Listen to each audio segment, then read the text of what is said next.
I would say the most critical success factor is HR and good HR.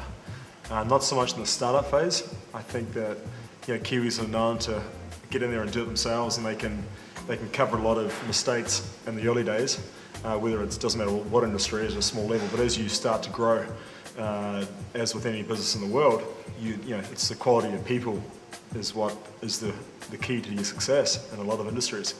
The announcement that NDA had gone and purchased a manufacturing business in China was received gingerly by our staff, not only in New Zealand but in Australia also. We ended up losing some staff because of that. People felt that China was where our manufacturer was going to end up going, and we were going to downsize or close our New Zealand and Australian operations as a result. Not true at all. They come to you in the first place because they want to work for a Western company and learn the Western ways of accounting and the Western systems, and also they want to brush their English up. We were very selective in the processes we adopted to employ the key staff, and that has proved immensely beneficial over the years as we've had to deal with changing government regulation and with changing circumstance. There is no better knowledge than on-the-ground knowledge. As of the 1st of January 2008, a labour law now tightens up employee contracts with all businesses, including foreign businesses, of course. So you can't get away any longer with hiring somebody without a viable contract.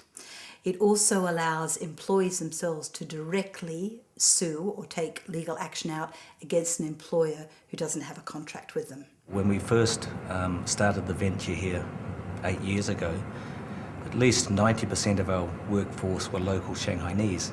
But now we're entering into the one-child family syndrome, and most Shanghainese people would prefer if their sons and daughters were working in an office environment, certainly not in a tannery. So we are finding it more difficult to attract local Shanghainese people, so most of our labour force now comes from the neighbouring provinces. Our initial successes was the fact that we didn't try to repatriate China with Kiwis.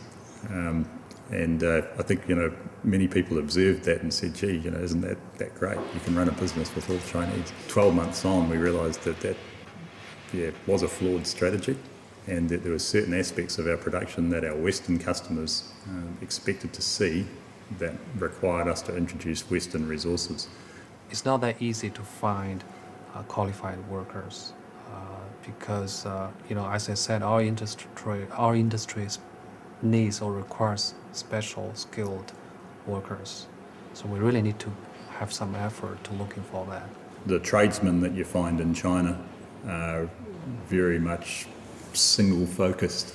So they can do one or two things, but they can't do a plethora of things like a New Zealand tradesman. The difficulty we have is middle management, upper management. But that difficulty applies right across China. There is a shortage of skilled people. We're here to develop the local talent. We're not going to run a factory of this size without good local people. So as I said, I think especially during startup and through your growth phases of your business, you do rely on expats, but it's your job and it's your function, as I said, to cultivate and to bring on local talent. There's no doubt that you need good Chinese local people in your management structure. And there's a huge group of very well educated young people coming out, very smart, very Western minded. The quality of some of the local people coming out of the universities now is improving as well. Just as the development and the physical progress is happening, we're getting a lot better quality of those people, and having them run your business is the ideal situation. In terms of quality, just going back to that though, need to be constantly inspecting. I think labour is competitive in China, but I wouldn't say it's cheap. It's competitive with a lot of the other Asian countries, but particularly now in sophisticated cities like Shanghai, the cost of labour is increasing quite dramatically. Yeah, there's pretty strong laws with regard to welfare payments. There are certain amount of flexibilities, but you'll pay anything from 15 to 40% of your annual salary cost. The costs of your staff are not what people tell you. they'll tell you the basic pay rate, but there's the added costs. There's what they call the social costs, which is the retirement costs, the health, a raft of costs. There's a lot of other costs. You pay for lunch, you pay an attendance money.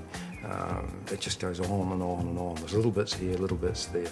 So when you set your company up, you must be very careful that you know all these things. When it comes to the challenges of dealing with direct and indirect salary and remuneration, we've embraced that challenge by effectively outsourcing most of the local hire of our staff to a third party.